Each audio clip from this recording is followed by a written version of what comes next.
संतांच्या विभूती देह कष्टविती परोपकारे जगाच्या कल्याणा, सगळ्या जगाचं कल्याण.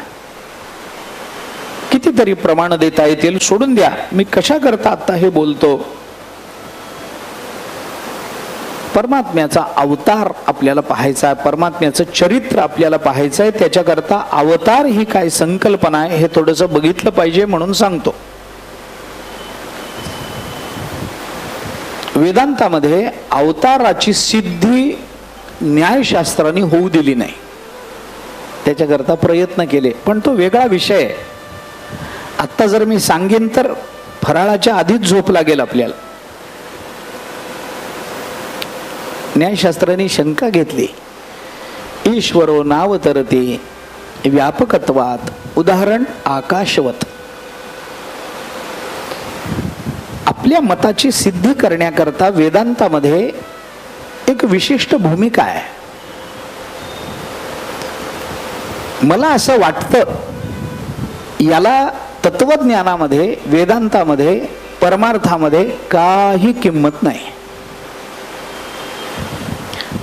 पण माणसं या विधानाचा फार अभिमान मिरवतात. मी सांगू का, मला असं वाटतं, तू कोण हे एकदा ठरव. परमार्थात या विधानाला किंमत नाही. मला काय वाटतं, अरे तू कोण, तुला काय वाटतं याला किंमत नाही. त्याला बाप रखुमादेवीवर शिक्का पाहिजे, त्याला एका जनार्दनी शिक्का पाहिजे तर त्याला महत्व आहे. त्याला तुका म्हणायचा शिक्का पाहिजे, जनी म्हणे नामा म्हणे हे शिक्के पाहिजेत तर त्याला किंमत येते त्या विधानाला. मला असं वाटतं, नको सांगू. मला एकाने सांगितलं, महाराज खरं सांगू, मला असं वाटतं की एवढ्या लवकर समाधी घेतली माऊलीने जरा चूकच केली. मला वाटतं बरं का. म्हणलं बरोबर आहे, तुला विचारून घ्यायला पाहिजे होती, थोडं चुकलं त्यांचं. अरे त्यांनी कधी समाधी घ्यायची, त्यांनी कधी अवताराला यायचं, त्यांनी काय कार्य करायचं हे मला वाटतं वर चालतं काय? मला वाटतं संतांनी म्हणावं, मला वाटतं नारदांनी म्हणावं, मला वाटतं अरे गीतेमध्ये संजयाने म्हणावं. मला काय वाटतं, कारण अष्टसात्विक भाव भगवत दर्शनाने प्राप्त झालेला महात्मा आहे संजय. म्हणजे यत्र योगेश्वर कृष्णो यत्र पार्थो धनुर्धरः तत्र श्रीर विजयो भूतीर ध्रुवानीतीर मतिम मम. माझी मती मला सांगते, मला असं वाटतं हे संजयाने म्हणावं, आम्ही म्हणू नये. मला काय वाटतं, अरे तुला काय वाटतं, तुझ्या घरात तरी विचारलंय का तुला? बाहेर परमार्थात काय मला काय वाटतं, मला काय वाटतं याला आपल्या घरातही तुम्ही घरात एकदा म्हणून बघा, तिला म्हणून बघा. हे पा मी तुला सांगू का ग, मला असं वाटतं. ती म्हणते तुम्हाला काय वाटतं ते ठेवा, मी काय सांगते ते ऐका. तुम्हाला काय वाटतं याला काय किंमत आहे? कोण ऐकून घेतं? घरात कोणी ऐकून घेतं? मुलांना म्हणून बघा मोठं झालेल्या, बाळा मी सांगू का मला काय वाटतं? तो म्हणला बाबा तुम्हाला काही वाटू द्या, तुम्ही जुन्या काळातले, मला काय वाटतं हे महत्वाचं. तुम्हाला काय वाटतं हे कोणी ऐकून घेत नसतं. मी विनोदाने सांगत असतो, एखाद्या वेळेला आपल्या घरामध्ये जर आपल्याला बटाट्याची भाजी खाण्याची इच्छा झाली, तिच्या मनात जर कारल्याची करावी असं झालं तर घरात कोणती भाजी होते सांगा बरं? एकाच्या मनगटात ताकद नाही बघा. कुठली भाजी होते? कारल्याचीच होणार, कारल्याचीच होणार. आम्हाला लाख वाटू दे बटाटा खावा, तिच्या मनात जर कारलं करावं आलं असेल तर घरात कारलंच होणार. अरे भाजी ठरवण्याचा अधिकार नाही. आणि मला काय वाटतं, अरे भाजी ठरव आधी. काय हातात आहे? भाजी ठरवण्याचा अधिकार आहे का आम्हाला? मला काय वाटतं काय परमार्थामध्ये? काही नसतं. आपल्या केलेली कारल्याची भाजी बटाट्याची समजून खाणे एवढंच आपल्या हातात असतं. माणसाने तेवढंच करावं शहाणं असेल तर, भांडण करत बसू नये. घरात मला काय वाटतं याला किंमत नाही, परमार्थात कोण ऐकून घेईल? परमार्थात किंमत आहे. ज्ञानदेव म्हणे परमार्थात किंमत आहे, तुका म्हणे परमार्थात किंमत आहे, नामा म्हणे, जनी म्हणे, एका जनार्दनी, बाप रखुमादेवीवर, या पदाला किंमत आहे. विचाराच्या मागे हा शिक्का बसला ना एकदा की मग तो विचार सिद्धांत होत असतो. विचाराला शिक्का लागतो. म्हणून कुठलाही विचार सिद्ध करण्याकरता त्याची एक मांडणी असते, शास्त्रीय मांडणी असते. कशा करता मी सांगतो, न्यायाने अवताराची सिद्धी होऊ न देण्याकरता शास्त्रीय मांडणी केलेली. विस्ताराचा विषय म्हणून मी म्हटलं की मी जास्त तुम्हाला कठीण होईल असं बोलणार नाही किंवा कठीण बोलायचं कारणही नाही. ईश्वरो नावतरती, न्यायशास्त्राने सिद्धांत मांडला, ईश्वर अवताराला येत नाही. का? हेतू सांगा त्याचा काही. आम्ही जेव्हा एखादं मत मांडतो तेव्हा मांडलेल्या मताला दोन गोष्टींनी आपल्याला सिद्ध करावं लागतं. मांडलेल्या मताचा हेतू सांगावा लागतो आणि दिलेल्या हेतूला दृष्टांत सांगावा लागतो, तर आम्ही मांडलेल्या मताला महत्व येतं. ही शास्त्रीय मांडणी आहे विचाराची. एखाद्याने म्हटलं मला असं वाटतं की अमुक अमुक असं असं आहे, त्याला जर विचारलं असं काय, तर तसं काय हे माहित नाही. आपलं मला वाटलं चालत नाही. भावनेवर तत्वज्ञान चालत नाही. मला आपलं वाटलं की असं असेल. एखादा अनुमान आपण मांडतो, ज्या अर्थी हे आलेत ना म्हणूनच ते आले नसतील असं म्हणतो की नाही आपण. अहो आमका आमका माणूस दिसत नाही, अहो आले नाहीत लग्नाला, का नाही आले? हे आले ना म्हणून ते नाही आले. झालं, मांडला विचार. मग माणूस विचारतो मग काय संबंध या? अहो मागच्या लग्नात नाही का यांचं त्यांचं भांडण झालं, तेव्हा त्यांनी पण केलाय, हे जिथं असतील तिथं मी जाणार नाही. हेतू असं हो, परवा नाही का ते आमक्या आमक्याच्या मुंजीमध्ये ते आले होते म्हणून हे आले नव्हते. दृष्टांत, अमक्या अमक्याच्या मुंजीतला दृष्टांत द्यावा लागतो. कुठलाही विचार मांडत असताना जेव्हा आपण एक विषय मांडतो, एक अनुमान मांडतो, एक विचार मांडतो, तेव्हा त्या विचाराच्या सिद्धीकरता दोन पायऱ्या असतात. त्याच्याकरता हेतू द्यावा लागतो आणि त्याच्याकरता दृष्टांत द्यावा लागतो. नैयायिकांनी सांगितलं परमात्मा अवताराला येत नाही, ईश्वर नावतरते. का बाबा? कारण त्यांनी सांगितलं हेतू काय? व्यापकत्वात. कारण तो व्यापक आहे, हा त्याचा हेतू आहे. मग व्यापक असला म्हणून काय अवताराला येत नाही? आहे उदाहरण आहे, आकाशवत. आकाश जसं व्यापक आहे, कुठं अवताराला येत नाही, त्याचा परमात्मा व्यापक आहे, अवताराला येत नाही. पूर्व पक्ष आहे, जाऊ द्या. त्याला उत्तर काय दिलं, कसं दिलं? आता आकाशाचं व्यापकत्व सुद्धा नैयायिकांनी अनेकांतिक मानलंय, एकांतिक मानलं नाही. त्याचे पुष्कळ अडचणी आहेत त्याच्यात. पण हे तत्वज्ञान, हे सगळे पूर्व पक्ष आणि उत्तर पक्ष करण्यामध्ये कृष्ण चरित्र वाहत जाईल आपलं. आम्हाला ह्याच्यात नाही गोडी. हे तुमचं अनैकांतिक काय आहे, त्याला हेत्वाभास म्हणता येतं की नाही, हेत्वाभास कसा असतो, एकांतिक मान्यामध्ये हेत्वाभास होत नाही का हा, वगैरे वगैरे वगैरे. हे सगळं वृक्ष आहे. भगवान श्रीकृष्णाने दाढी वेणीची गाठ मारली याच्यासारखा आनंद नैयायिकांना कधीच भोगता आला नाही. केवळ तत्व विचारात अडकले बिचारे. म्हणून तुकाराम महाराजांनी म्हटलंय, तुम्हाला भगवान श्रीकृष्ण पाहायचेत ना, तुम्ही इकडे तिकडे जाऊ नका, निगमाचे वन नका शोधू करू शेण. अरे तुम्हाला भगवान श्रीकृष्णांचं दर्शन घ्यायचं तर निगमाच्या म्हणजे वेदाच्या वनात जाऊ नका आणि त्याला शोधू नका, विनाकारण क्षीण होईल तुम्हाला. मग तुम्हाला कृष्ण बघायचा आहे ना, मी सांगतो तुम्हाला, तो वेदात सापडत नाही, मग कुठं सापडतो? निगमाचे वन नका शोधू करू शेण, यारे गवळीयाचे घरी बांधले ती दावेवरी. ते भगवान तत्व बघायचंय ना, ब्रह्म बघायचंय ना तुम्हाला, तुम्ही वेदात जाऊन ब्रह्म शोधू नका. मग गवळ्याच्या घरी या, त्या गवळणीने त्याला उखळाला बांधून टाकलंय, ते ब्रह्म आहे, तिथं बघा. किती सोपं केलं संतांनी आपल्या करता, किती सहज केलं. कृष्ण चरित्र याच्यामध्ये वाहत जाईल, वृक्ष होईल विचार सगळा. भगवान श्रीकृष्णांचा अवतार हा या जगताच्या कल्याणाकरता झाला. भगवंतानी स्वतःनी परित्राणाय साधूनां विनाशाय च दुष्कृतां धर्मसंस्थापनार्थाय संभवामी युगे युगे असं जे विधान केलं, धर्माला ग्लानी येते, धर्म मंद व्हायला लागतो. त्यावेळेला माझा अवतार होतो हे भगवान बोलून दाखवतात. आता अवतार होतो कशामुळे होतो? धर्माला ग्लानी येते. आता ग्लानी येते हे जे विधान आहे ते धर्माला येते. पुष्कळ विचार आहे.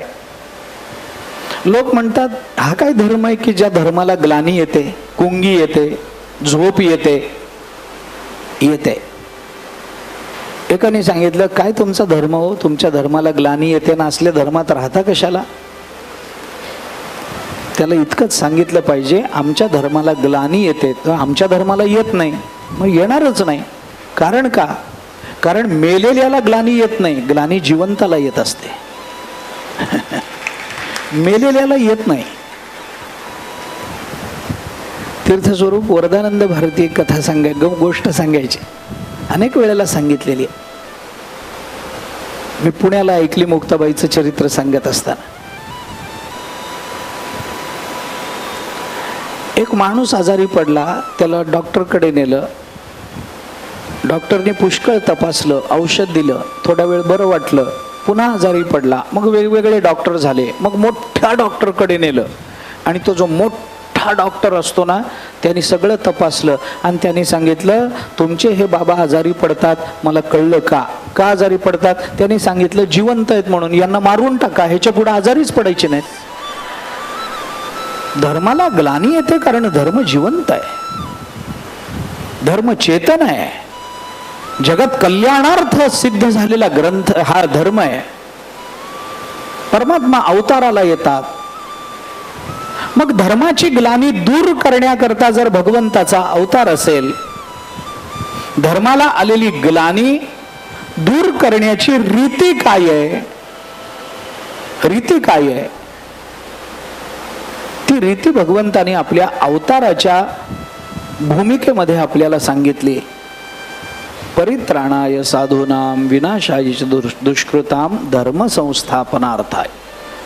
भगवान अवताराला येतात, सज्जनाचं रक्षण करतात, दुष्टांचं निर्दलन करतात, धर्माची पुनर्स्थापना करण्याकरता मी युगायुगामध्ये अवताराला येतो. याच्यामध्ये धर्माची पुनर्स्थापना करण्याकरता येतो एवढा एकच हेतू आहे. मी सज्जनांच्या रक्षणाकरता येतो, दुर्जनांच्या निर्दालना करता येतो, हे दोन स्वतंत्र हेतू नाही आहेत. कारण धर्माची स्थापना करण्याची ती दोन अंग आहेत की या धर्मामध्ये सज्जनांचं रक्षण आणि दुष्टांचं निर्दलन करणं हीच धर्माची संस्थापना आहे. धर्म स्थापन करणं म्हणजे काय आहे? म्हणून हे तीन स्वतंत्र हेतू नाही आहेत अवताराचे. अवताराचा हेतू एकच आहे, तेवढ्या करताच मी अवताराला येतो, दुसऱ्या करता येत नाही. अवतार अवतार घेण्याचं कारण काय आहे? एवढं एकच आहे, धर्म संस्थापनार्थाय, दुसरं काही नाही. धर्म संस्थापने करता भगवंताचा अवतार होतो. आता ही धर्म संस्थापना होते म्हणजे काय होतं? कारण धर्म मेलेला नाहीये. यदा यदा ही धर्मस्य ग्लानिर्भवती, ग्लानी आली आहे त्याला फक्त सचेत करायचंय, त्याला ताकद द्यायची आहे, त्याला सामर्थ्य द्यायचं आहे. आणि सामर्थ्य देणारा, धर्माला सामर्थ्य देणारा परमात्मा नाही आहे. धर्माला सामर्थ्य देणारे या जगतामधले सगळे संत आहेत. म्हणून त्या संतांच्या रक्षणातून धर्माला सामर्थ्य प्राप्त होतं. आणि हे सामर्थ्य पुन्हा कमी होऊ नये याच्याकरता दुष्टाचं निर्दलन आहे. नाथ महाराजांचं वचन काय आहे? नाथ महाराज बोलतात, संतांच्या विभूती धर्मालागी अवतरते, धर्म रक्षणा कारणे साधू होतात ती अवतीर्णे. नाथ महाराजांचे विधान बघा आपण काय ते.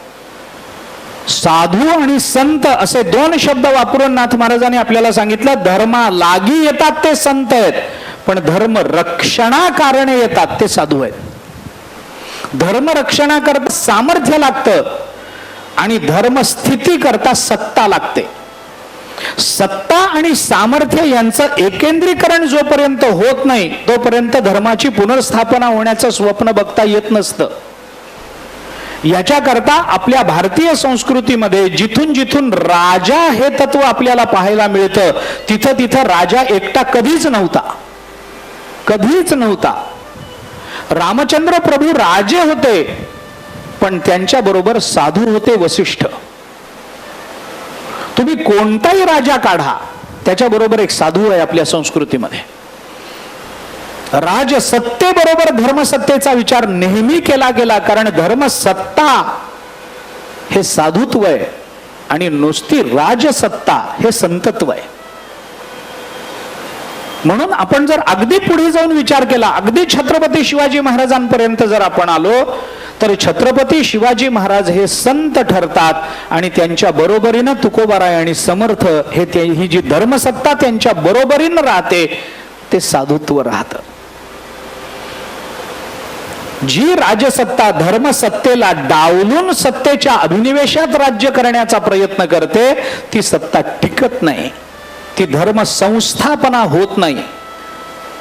धर्म आहेच आहे, आम्हाला तो सुसंस्थापित करायचा असेल तर त्याच्याकरता संतत्वाबरोबर साधुत्व लागतं. हा विचार आपल्याला नाथ महाराजांनी त्यांच्या अभंगातून दिला. संतांच्या विभूती धर्मा लागी संत शब्द वापरला आणि धर्म रक्षणाकारणे साधू होता ती अवतीर्णे, तिथं साधू शब्द वापरला. धर्म रक्षण हे साधूचं कर्तव्य आहे. संत शब्दामध्ये सत्ता आहे आणि साधू शब्दामध्ये सामर्थ्य आहे. म्हणून आपण साधू संत असा शब्द जोडून वापरतो ना. साधू संत, साधू संत म्हणजे काय? सामर्थ्य आणि सत्ता यांचं एकत्रीकरण झालं पाहिजे. सत्ता सगळ्यांच्या ठिकाणी आहे, पण सत्तेला ओळखण्याचं सामर्थ्य सगळ्यांच्या ठिकाणी नाही. मी वेदांताचं साधं उदाहरण सांगतो. मी आपल्याला साधं उदाहरण सांगतो. या जगतामध्ये अशी वस्तू नाही की तिला स्वसत्ता नाही, कारण परमात्म्याने जग निर्माण केलंय. प्रत्येक वस्तूला तिची किंमत आहे, प्रत्येक वस्तूला तिची सत्ता आहे, प्रत्येक वस्तूचा अधिकार आहे. फक्त आपल्याला तो ओळखता आला पाहिजे. प्रत्येक वस्तूची सत्ता आहे. मी आपल्याला साधं सांगतो, ऐका. आपण गावाला जातो, गावाला जाताना पंढरपूरला जातो. चला, दुसरं गाव कशाला आपल्याला, पंढरपूरला आपण जातो. वारीचे दिवस आहेत, गावाला जायला म्हणून निघतो. एसटी स्टँडवरती जातो. पंढरपूरला जाणारी एसटी लागलेली असते. वारीचे दिवस असल्यामुळे गच्च भरलेली असते. आम्हाला वाटतं जागा मिळेल, जाऊ. हे एक विचित्र मानसशास्त्र आहे. बसच्या बाहेर असणाऱ्या माणसाला असं वाटतं की आपल्या एकाने काय फरक पडणार आहे. गच्च भरलेली असते, पाय ठेवायला जागा नसते. पण मानसशास्त्र माणसाचं असं गमतीच आहे, तो जेव्हा गाडीच्या बाहेर असतो तेव्हा त्याला असं वाटतं की माझ्या एकट्याने काय फरक पडणार आहे, आणि तो जेव्हा आत जातो तेव्हा त्याला वाटतं आता कोण येऊ नये. काय मानसशास्त्र आहे, काय गंमत आहे. बाहेर असताना माझ्या एकट्याने फरक पडत नसतो, पण तोच आत गेला की त्याला वाटतं आता कोणी येऊ नये, जागाच नाही इथं, आणि मग तू आलास. तो आपण जातो, आपल्याला वाटतं जागा मिळेल, त्या गर्दीत आपण शिरतो. सरका जाऊ द्या. लोक म्हणतात अहो कुठं पुढे चाललाय, जागा नाही तर आम्ही उभे आहोत रस्त्यामध्ये, तुम्ही कुठं पुढे चाललाय. नाही नाही, जागा असेल, पुढे असेल. अरे असती तर लोक बसले नसते का जागेवर, उभे कशाला राहिले असते. आणि तेवढ्यात आपल्याला दिसतं की एका सीटवर एकच डोकं आहे, दुसरी जागा रिकामी आहे. तिथं जागा आहे, तिथं बरं जा. आम्ही त्या सीट जवळ जाऊन बघतो तेव्हा खरंच त्या दोन माणसांच्या सीटवर एकच माणूस बसलेला असतो, पण त्याच्या बाजूची जागा रिकामी असते, पण त्याच्यावर एक रुमाल ठेवलेला असतो. रुमाल ठेवणं याचा अर्थ काय, म्हणजे त्या जागेवर कोणीतरी बसलेलं आहे. आता मला जास्त हे करायचं नाही, मला उदाहरण साधं द्यायचं आहे. मला सांगा काय त्या रुमालाची किंमत आहे, काय मामलत आहे. 5 रुपयाचा रुमाल, 5 रुपयाचा, नाक पुसलेला, कानात घातलेला, घाम पुसलेला, गचाळ झालेला 5 रुपयाचा रुमाल, पण भल्या भल्या हबपला बसू देत नाही. सत्ता आहे का नाही सांगा, सत्ता आहे का नाही पदार्थामध्ये. तुम्ही पदार्थ काय महत्वाचा हे बघू नका, त्याची त्याला स्वतंत्र सत्ता आहे का नाही हे मला सांगा, आहे ना. एक रुमाल नाक पुसलेला, घाण झालेला, पण त्याचे स्वतःच मूल्य आहे. तो भल्या भल्यांना बसू देत नाही. तू कसा बसतो, मी इथं आहे आधी. मग साध्या नाक पुसलेल्या रुमालाची सत्ता आहे, आमची नसेल? परमात्म्याने आम्हाला सामर्थ्य दिलं नसेल? परमात्म्याने आम्हाला बुद्धी दिली नसेल? परमात्म्याने आम्हाला काही ताकद दिली नसेल? परमात्म्याने आम्हाला परमार्थ करायला काही दिलं नसेल? दिलं असेल. आमच्याकडे सत्ता आहे, पण ती सत्ता ओळखण्याचं आमच्याकडे सामर्थ्य नाही, ही आमची अडचण आहे. आमची अडचण ही आहे. आम्हाला सत्ता दिली आहे देवाने, पण ती सत्ता ओळखण्याचं सामर्थ्य नाही आहे. म्हणून आम्ही धर्मसंस्थापना करू शकत नाही. सत्ता असून चालत नाही, त्याला सामर्थ्याची जोड लागते. नाथ महाराज म्हणतात तसं. भगवान एवढ्या करता अवताराला आले, कारण सत्ता आणि सामर्थ्य या दोन्हीचं एकेंद्रीकरण जर कुठं झालं असेल तर ते भगवत तत्वामध्ये झालेलं असतं. याकरता परमात्म्याचा अवतार होतो. परमात्मा अवताराला येतात धर्मसंस्थापना करणं, आणि धर्मसंस्थापना करणं याचाच अर्थ या जगतातल्या सज्जनांचं रक्षण करणं आणि दुष्टांचं निर्दलन करणं. भगवान श्रीकृष्ण अवताराला आले. भगवंताचं चरित्र आपल्याला जे बघायचं आहे, ते चरित्रामध्ये भगवान अवताराला आले, बाललीला केल्या, अमुक केलं, तमुक केलं, हे झालं, ते झालं, हे सगळं बघणं आहेच आहे. पण आपल्या हातामध्ये तेवढा वेळ नाही, आणि भडा भडा भडा भडा भडा सगळं चरित्र सांगून टाकणं हा माझा हेतू नाही. मला तसं करायचंही नाही. तसंच जर सांगायचं असतं तर इथं यायचं काय कारण? आपण ग्रंथातही वाचू शकलो असतो. गर्गसंहिता बघा, संतांच्या गवळणी बघा, संतांच्या बाळक्रीडा बघा, भागवत बघा, भागवतावरच्या टीका बघा, त्याच्यामध्ये हे सगळं सांगितलेलंच असतं. तेवढं सांगण्यात मला तात्पर्य वाटत नाही. कथेच्या अनुषंगानं भगवंतानी जो ज्या जगताच्या कल्याणाकरता नृणाम निःश्रेयसार्थाय व्यक्तिर्भगवत प्रभो असं भागवत बोलतं, त्या नृणाम निःश्रेयसार्थाय, हे निःश्रेयस जे आहे ना, ते निःश्रेयस भगवंतानी उपदेशाच्या रूपानं कुठं कुठं दिलंय हे त्यांच्या चरित्र चिंतनातून कळलं पाहिजे. हो, चरित्र कळणं, कथा कळणं हा भाग वेगळा आहे. आणि त्या कथेतून भगवंतानी निःश्रेयसाचा उपदेश ज्या कृतीच्या माध्यमातून केलेला आहे, त्या निःश्रेयसाची जाणीव होणं हे त्या चरित्र चिंतनाचा तो प्राण आहे असं मला वाटतं. चरित्र सांगणं फार सोपं आहे असं मी म्हणत नाही, कारण नामदेव यांनी म्हटलंय, समुद्राची शाई केली आणि पृथ्वीचा कागद करून कल्पवृक्षाच्या लेखणीनं आपण त्या कागदावर भगवान श्रीकृष्णांचं चरित्र लिहिलं तर हे अपूर्ण पडेल, पण चरित्र संपणार नाही असं भगवान श्रीकृष्णांचं चरित्र आहे. असं चरित्र आहे. पृथ्वीचा कागद करावा, समुद्राची शाई करावी आणि कल्पवृक्षाच्या लेखणीनं लिहावं, पुरत नाही. आम्ही जो जो विचार करू, आम्ही ज्या ज्या पद्धतीनं भगवान श्रीकृष्णांचं चिंतन करू, ज्या ज्या कथा सांगू, त्या कथेतून जो भाव व्यक्त करू, त्या कथेतून काहीतरी तात्विक भूमिका सिद्ध करण्याचा प्रयत्न करू, हे सगळं झाल्यानंतर भगवान श्रीकृष्ण शिल्लक राहतात. आणि ते खरे श्रीकृष्ण ते आहेत जे विचाराच्या पलीकडे आहेत, जे चिंतनाच्या अतीत आहेत, ज्यांच्या चिंतनामध्ये आमच्या अंतःकरणाचं समाधान नाही. आपल्या चिंतनाचे विषय काय असावेत? परमात्मा हा चिंतनाचा विषय आहे, कारण तो चिंतनाच्या अतीत आहे. म्हणून माझं बोलणं विरोधाभासी वाटण्याची शक्यता आहे. कॉन्ट्राडिक्टरी स्टेटमेंट करतोय जरा. चिंतन त्याचं करावं जो चिंतनाचा विषय नसतो. ऐका माझं विधान. जो चिंतनाच्या अतीत आहे, जो अप्रमेय आहे, त्याच्या चिंतनात जीवनाचं धन्यता असते. ज्याला प्रमेय मानलंच गेलेलं आहे त्याचं चिंतन करता काय? त्याचे गुण गा की ज्याच्या गुणांना अंत नाही आहे. सामान्य माणसाचे गुण गाऊन काय मिळणार? कालिदासाने एके ठिकाणी चिंतन करताना संतांच्या संबंधामध्ये हे विधान केलंय. महिमानं यद उत्कीर्त्य तव संह्रियते वचः श्रमेण तद शक्त्यावान गुणानाम इयत्तया. कालिदासाचं वचन.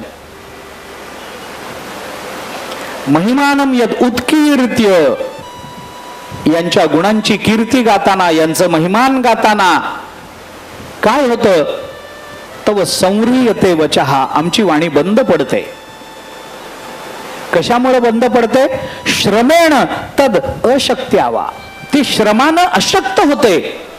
न गुणानाम इयत्तया, वर्ण्य विषयाचे गुण संपतात म्हणून ती थांबत नाही, ती थकते म्हणून थांबते वाणी.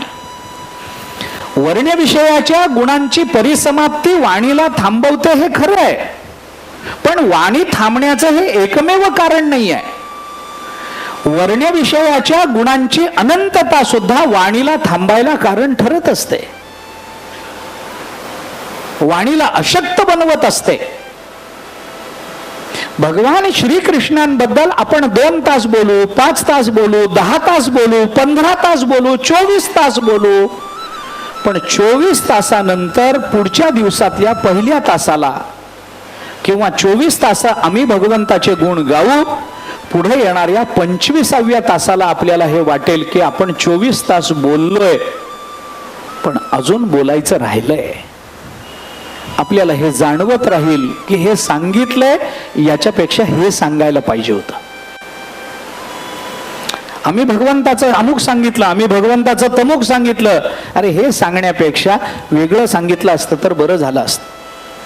आम्ही भगवंताच्या बाललीला सांगितल्या, 24 तास बाललीला सांगून झाल्यानंतर 25व्या तासाला आम्हाला वाटेल बाललीलांपेक्षा भगवंतानी सांगितलेली गीता बोललो असतो तर बरं झालं असतं.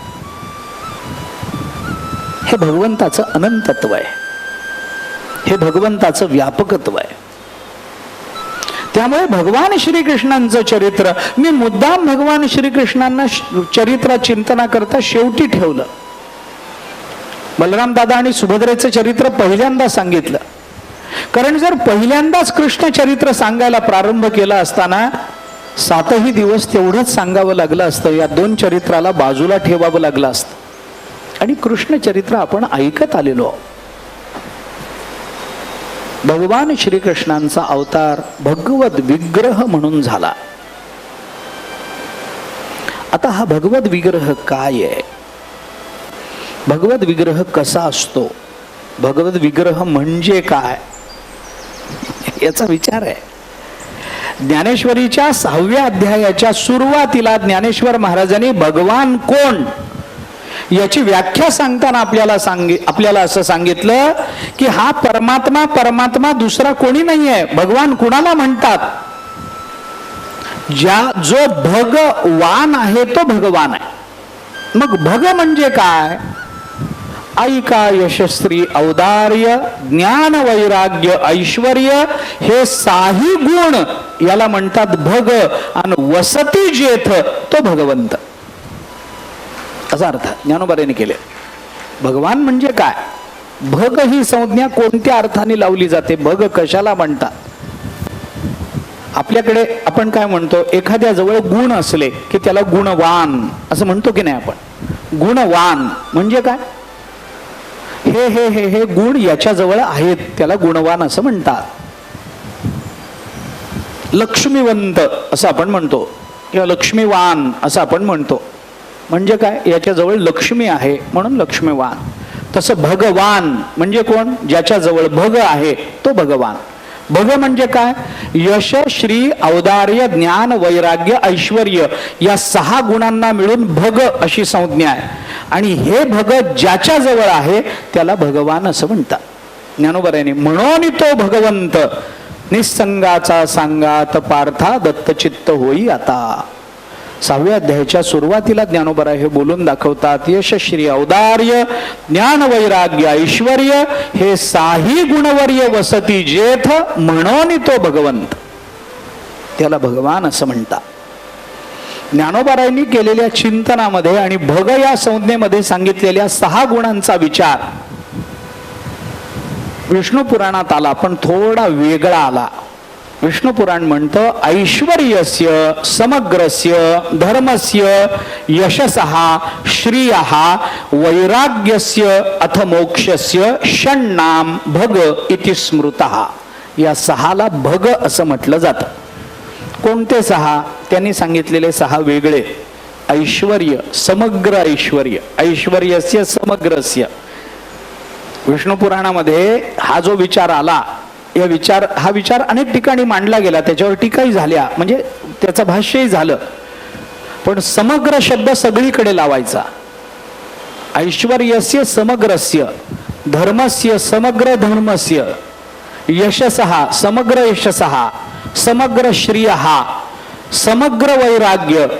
पण वैराग्याच्या नंतर येणाऱ्या मोक्षाला समग्र शब्द लावायचा नाही, दोघांना लावायचा, बाकीच्यांना असं काही त्या टीकेमध्ये आलं, सोडून द्या.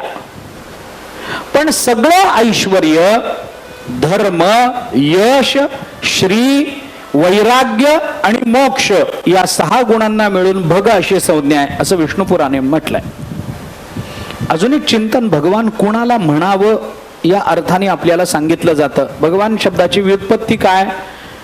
पुन्हा विष्णू पुराणाने आपल्याला भगवान शब्दाचा दुसरा अर्थ सांगताना सांगितलं, उत्पत्तींच विनाशंच भूतानाम अगतिम गतिम वेत्ती विद्याम अविद्यांच वाच्यो भगवानिती, सवाच्यो भगवानिती.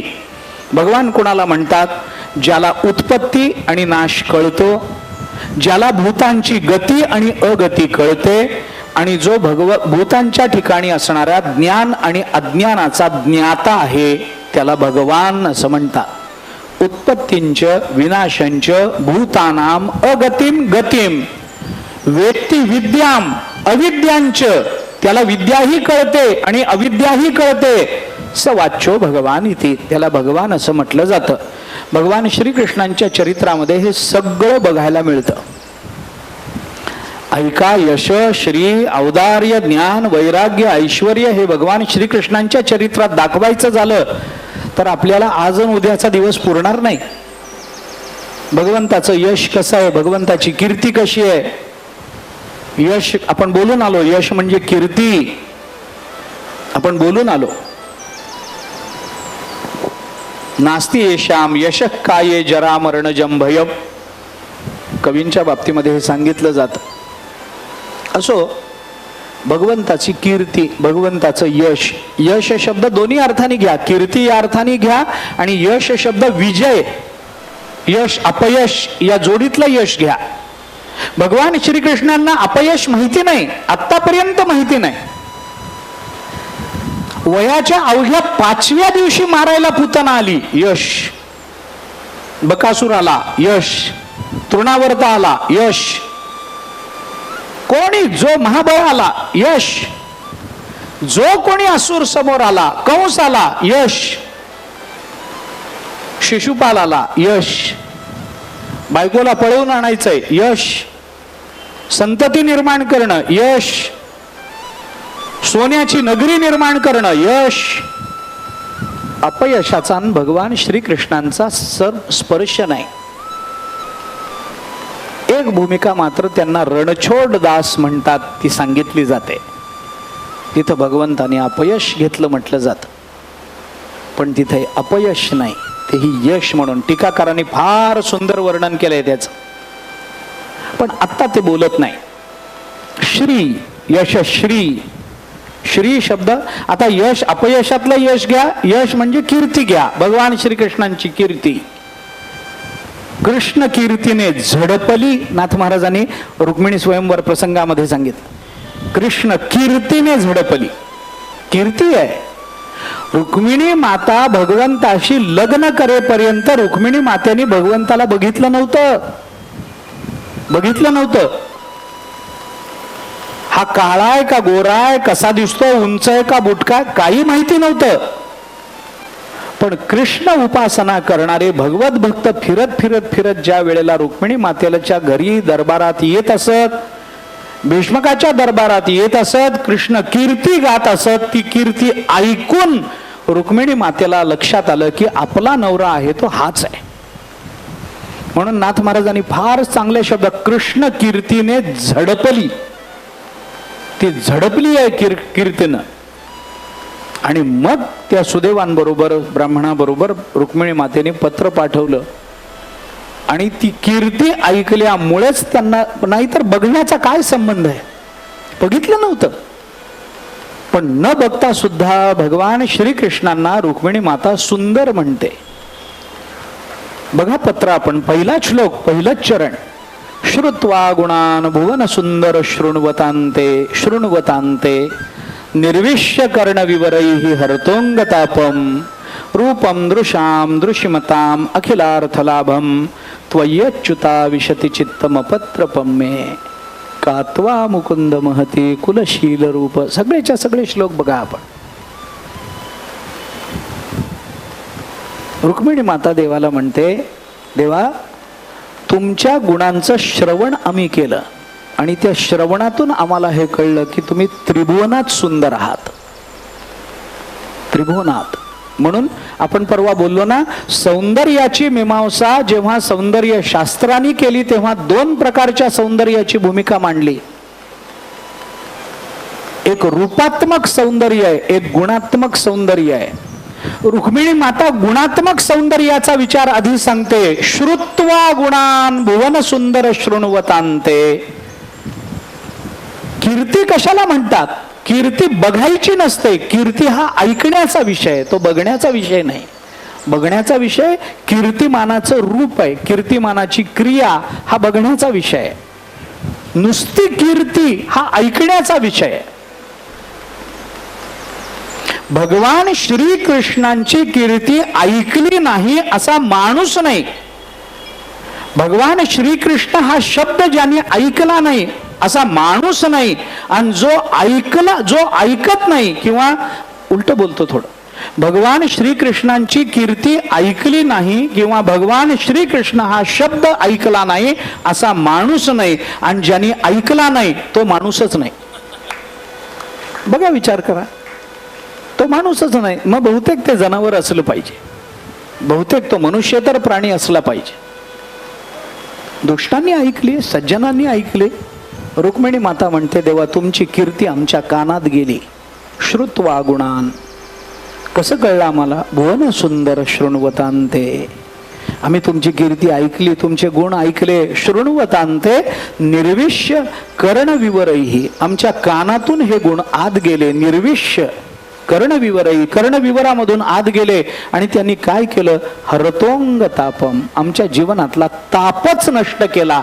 जे ऐकल्याबरोबर आमच्या जीवनातला आध्यात्मिक अधिभौतिक अधिदैविक ताप निवृत्त होतो, ते जे ऐकणं आहे त्याला कीर्ती म्हणतात. रुक्मिणी मातेने केलेल्या व्याख्येच्या अनुषंगात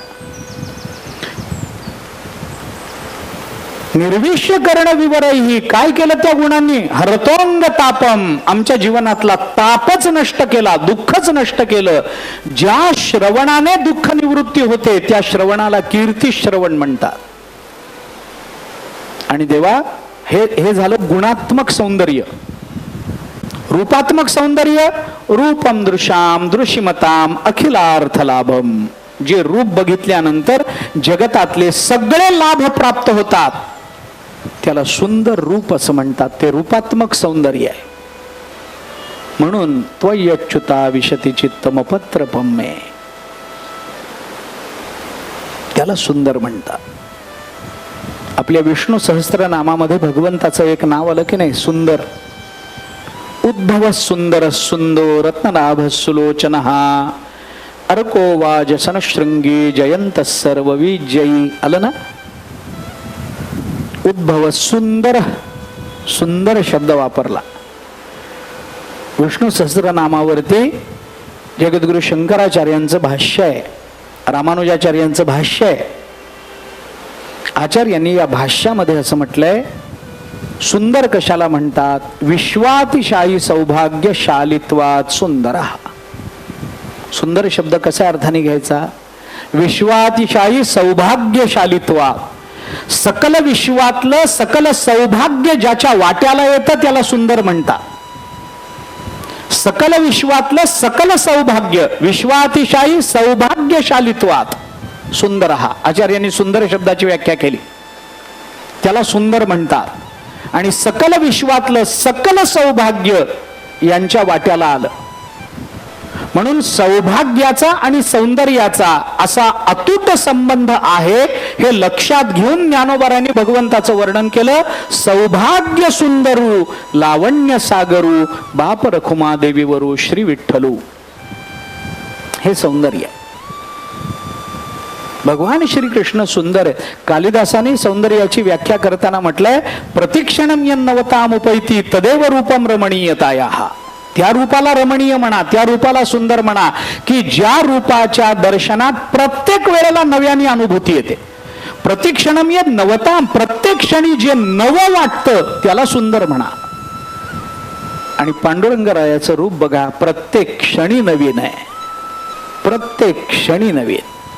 काकड्याला जा वेगळंच सौंदर्य आहे, महापूजेला जा वेगळाच दिसतो, दुपारच्या नैवेद्याच्या वेळेला दर्शनाला जा भूक लागलेली आहे, तोंडावर व्याकुळ भाव आहेत, आता कधी प्रवचन सोडतील असं व्याकुळत्व चेहऱ्यावर दिसतं, वेगळेच दिसतात. दुपारच्या पोशाखाला 4 वाजता जा वेगळेच दिसतात, शेजारतीला जा वेगळेच दिसतात, दुपारतीला जा वेगळे दिसतात. चला बाबा आता अंग टाकलं पाहिजे, झोपलं पाहिजे, बराच वेळ झाला, थकले भागलेले दिसतात. प्रत्येक क्षणी देवाचं रूप वेगळं दिसतं. म्हणून माणसं गेल्यावर एकदा दर्शन घेऊन थांबत नाहीत, आधी बारीत जातात, नंतर फिरून येऊन ओळखीचा पोलीस दिसतो म्हणून आत शिरतात, तिथून फिरून येऊन आमदाराची चिठ्ठी आहे म्हणून आत जातात, तिथून दर्शन घेऊन परत येतात, पोलिसाची नजर चुकवून आत जातात.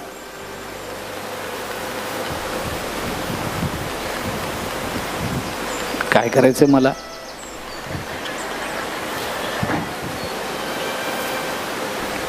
पुन्हा पुन्हा पुन्हा पुन्हा बघत राहा. भगवान श्रीकृष्ण प्रत्येक वेळेला नवीन जाणवतील. सौंदर्याची व्याख्या आहे. भगवान श्रीकृष्ण सुंदर आहेत. कशाला सुंदर म्हणतात? मी आपल्याला दोन्ही सांगितलं. सौंदर्य शब्द कशा अर्थाने वापरला जातो तेही सांगितलं. सौंदर्य शब्दाची थोडीशी चिकित्साही केली, नाही असं नाही. मानसशास्त्राच्या दृष्टीने जर सौंदर्याची चिकित्सा आपण करायची ठरवली ना,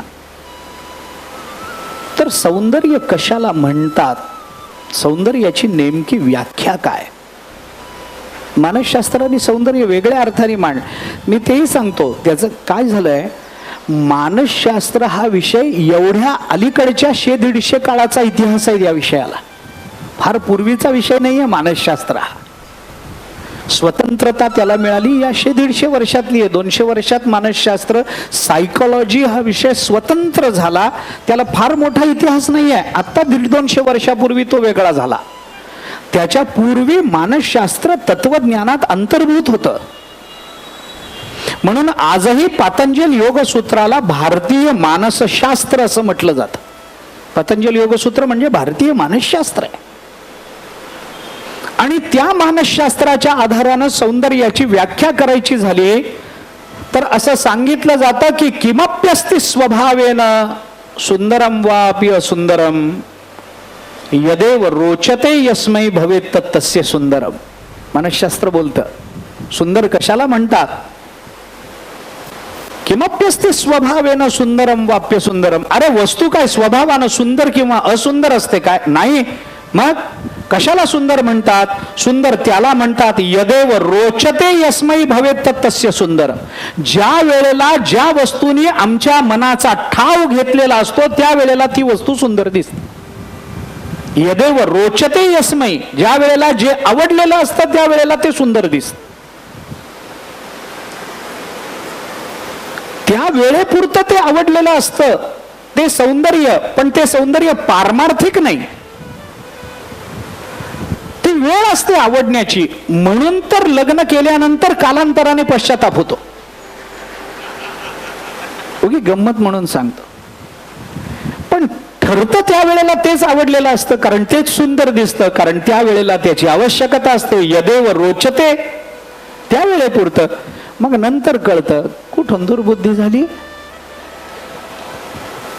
नंतर काही उपयोग नसतो. भगवंताचं तसं नाही.